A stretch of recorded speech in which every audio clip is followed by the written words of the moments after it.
예, 감사합니다. 오늘 하나님의 말씀은 부활의 감격으로 살자라는 제목으로 하나님 말씀 전하도록 하겠습니다. 죄와 사망의 권세를 깨고 예수님께서 부활하셨습니다. 여러분 믿으십니까?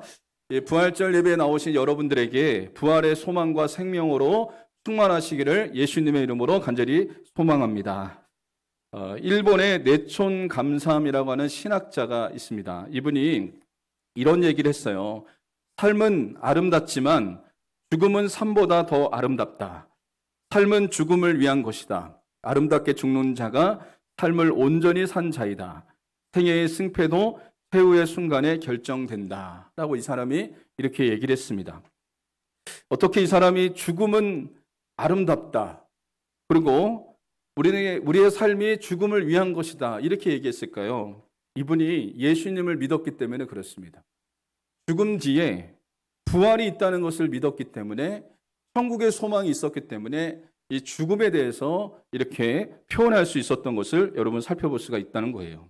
여러분 그렇습니다. 예수 믿는 자에게는 죽음이 끝이 아니라 새로운 시작이라는 것을 믿으시기를 주님의 이름으로 간절히 소망합니다. 오늘 요한복음 11장은 예수님께서 사랑하신 한 가정이 나오는데요. 마리아와 마르다 그리고 나사로의 가정이 나오는데 이 가정에 슬픈 일이 일어났습니다. 그 슬픈 일이 무엇이냐면 사랑하는 형제 오라버니 나사로가 병에 걸려서 죽게 된 것입니다. 우리가 읽진 않았지만 11장 17절 18절에 보면 이렇게 나옵니다. 예수께서 와서 보시니 나사로가 무덤에 있은지 이미 나으리라. 베다니는 예루살렘에 가깝기가 한 오리쯤 되매. 이렇게 얘기합니다. 나사로가 죽은 지 사흘이 지났습니다. 장례를 치르고 있는 거예요. 여러분 귀한 이 사랑하는 예수님의 사랑하는 가정에 큰 고통과 아픔이 왔습니다. 인간이 겪는 가장 큰 고통과 슬픔은 죽음일 것입니다. 그래서 사람들은요 죽지 않기 위해서 참으로 많은 애를 씁니다. 그런데 여러분 죽음은 필연적으로 다가오는 거 여러분 아십니까? 이 죽음을 피해갈 수 있는 사람은 아무도 없다는 거예요. 사람들이 몇 년을 더 살겠다고 수천만 원, 수억 원의 돈을 쓰지만 사람들은 죽음의 문턱 앞에서 여러분 아무도 그 죽음의 문턱을 뛰어넘어간 사람은 이 세상에 없다는 겁니다. 사람들은 죽음 앞에서 누구나 굴복할 수밖에 없다는 거예요. 이 베다니의 마르다와 마리아도 병든 나사로를 살리기 위해서 부단히도 애를 썼습니다. 그래서 이들이 어떻게 했냐면 예수님이 계신 곳에 사람을 보내서 나사로가 병에 걸렸으니까 예수님 좀 빨리 오셔서 고쳐주십시오 라고 이렇게 간청을 했어요. 그런데 예수님께서 어떻게 되신 일인지 생명이 위급하다고 지금 말씀했는데도 불구하고 예수님은요 이 말을 듣고도 이틀이나 그 지역에 더 거하시면서 이틀 더 계시다가 베다니로 향하는 것을 여러분 보게 됩니다. 예수님께서 지체하시는 동안에 어떤 일이 일어났냐면 나사로는 죽었어요. 나사로는 죽어서 그 가정에 고통과 아픔과 슬픔이 왔습니다. 그래서 많은 사람들이 이 마르다와 마리아의 가정을 위로하기 위해서 많은 사람들이 찾아왔어요. 그래서 이 사람들 앞에 울기도 하고 그렇게 했지만 이 장례식을 치르면서 많은 사람들이 왔지만 진정한 위로가 되지 않았습니다. 진정한 위로가 되지 않았어요. 드디어 예수님이 오셨다는 그 소식을 듣고 마르다가 예수님을 맞이하기 위해서 갔는데 예수님에게 원망조로 이야기를 합니다. 요한복음 11장 21절에 보면 마르다가 예수께 여짜오되 주께서 여기 계셨더라면 내 오라버니가 죽지 아니하였겠나이다. 이 말은 좀 원망이 섞인 말이에요. 예수님이 좀 빨리 오셨더라면, 예수님이 여기 계셨더라면 나사로가 죽지 않았을 텐데 왜 지금 오셨습니까? 라고 지금 예수님에게 원망 섞인 말을 지금 하고 있는 겁니다.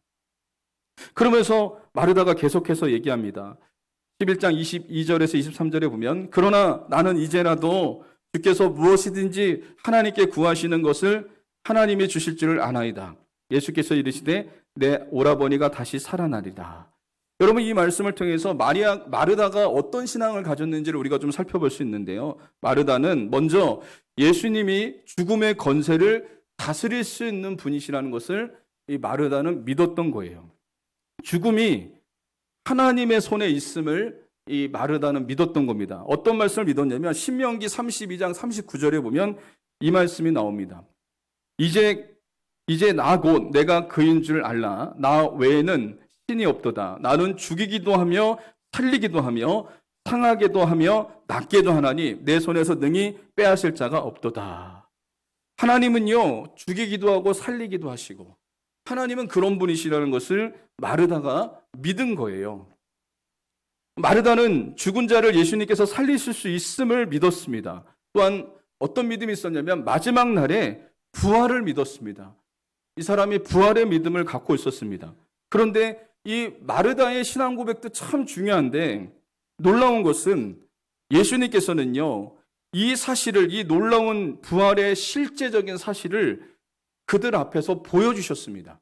보여주시는 역사가 오늘 우리가 읽었던 이 본문의 말씀인 것을 여러분 보게 됩니다. 그러면서 예수님이 누구신지를 분명히 예수님께서 가르쳐 주셨어요. 여러분, 예수님은 누구입니까? 요한복음 11장 25절로 23절에 보면 같이 한번 읽어보겠습니다. 시작.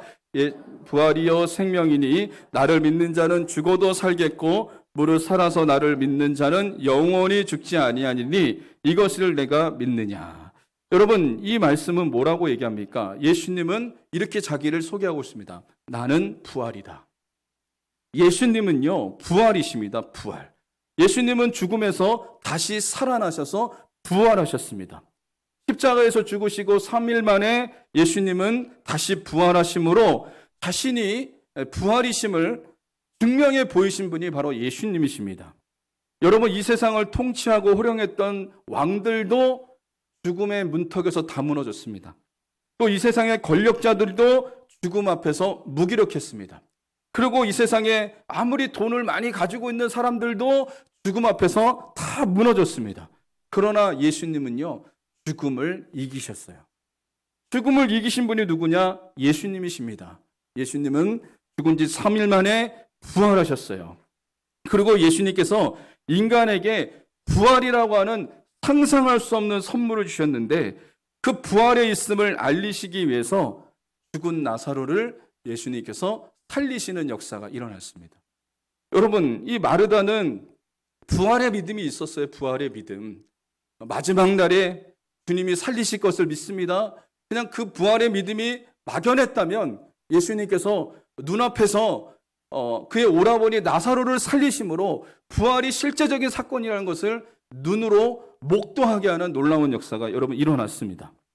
그래서 요한복음 11장 43절 44절에 보면 이렇게 나옵니다. 같이 한번 읽어보겠습니다. 시작. 이 말씀을 하시고 큰 소리로 나사로야 나오라 부르시니 죽은 자가 수족을 배로 동인 채로 나오는데 그 얼굴은 수건에 쌓였더라. 예수께서 이르시되 풀어 놓아 다니게 하라 하시니라. 놀라운 일이 벌어졌습니다. 예수님께서 나사로야 나오라 부르시니까 죽은 자가 살아났습니다. 죽은 지 사흘이 지났는데 죽은 지 사흘이 지나서 시체 썩는 냄새가 나는데 그 죽은 자가 살아나는 놀라운 역사가 일어난 거예요. 여러분, 이 사건은 부활의 실제를 예수님께서 보여주신 거예요. 마르다가 그 말씀을 알고 있었지만 예수님이 마지막 날에 부활할 것을 알았지만 이 부활이 실제가 되는 사건을 눈앞에서 보여주시는 놀라운 역사가 일어났습니다. 이 일로 인해서 어떤 일이 일어났냐면요, 많은 사람들이 예수님을 믿는 역사가 일어났습니다. 요한복음 11장 45절에 마리아에게 와서 예수께서 하신 일을 본 많은 유대인들이 그를 믿었으나 이렇게 얘기합니다. 이 부활의 그 놀라우신 역사를 본 많은 유대인들이 예수님을 믿는 역사가 여러분 일어났다라고 말하고 있습니다.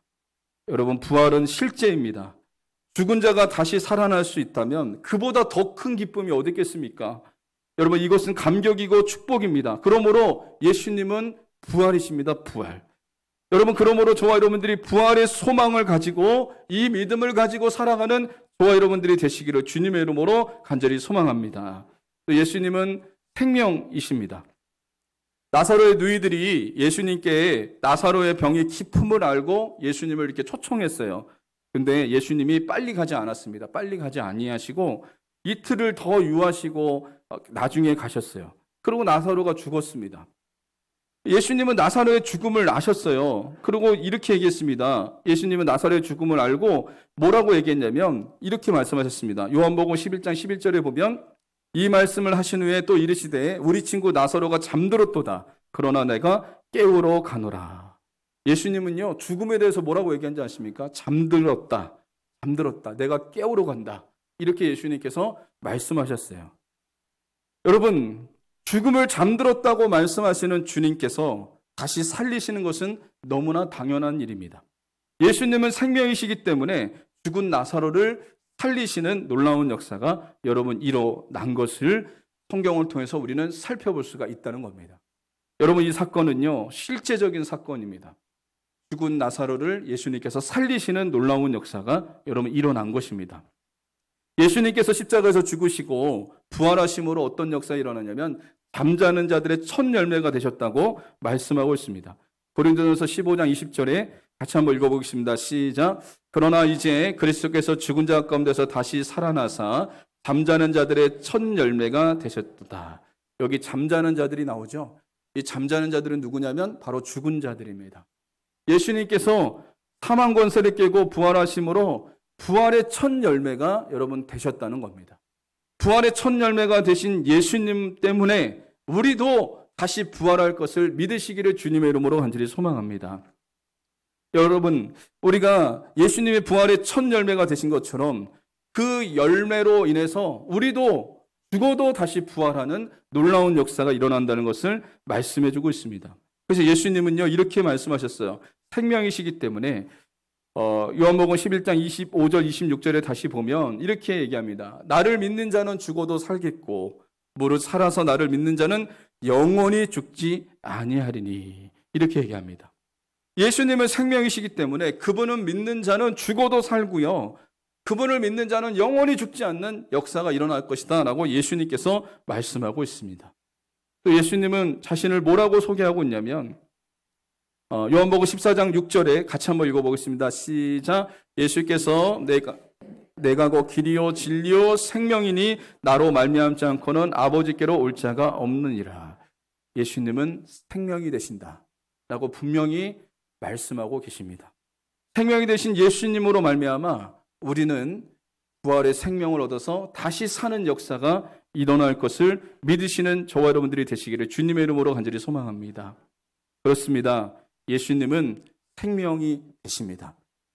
그분을 믿으면 죽어도 살겠고 영원히 죽지 않는 부활의 소망과 믿음으로 살게 된다는 것을 여러분 오늘 이 부활의 아침에 믿으시는 저와 여러분들이 되시기를 주님의 이름으로 간절히 소망합니다. 그렇다면 부활의 소망을 가진 자들이 이 땅에서 우리가 어떻게 살아가야 될까요?